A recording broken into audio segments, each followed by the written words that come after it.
quand on mange mal, est-ce qu'on peut dire que c'est se couper d'une partie de soi-même? Quand il y avait des personnes qui arrivaient dans le cabinet et qui étaient d'une certaine manière, désorientées, désemparées, tristes, dépressifs, irritables, émotifs, tous ces dérèglements en fait qu'on peut avoir et qui nous coupent de notre propre axe, de notre alignement, de l'amour de soi et à partir du moment où on n'est pas bien nourri,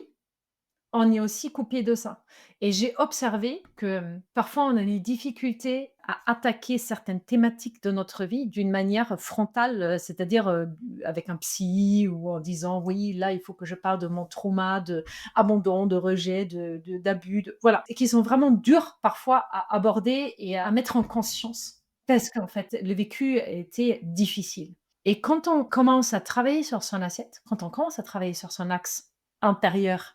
juste en ajustant un peu nos modes de cuisson, en mangeant plus chaud et cuit, en buvant des choses qui nous correspondent, en arrêtant les choses sans forcément dire: «Non mais j'ai plus le droit de manger ceci ou cela», mais juste apporter des petites touches qui sont faciles au quotidien.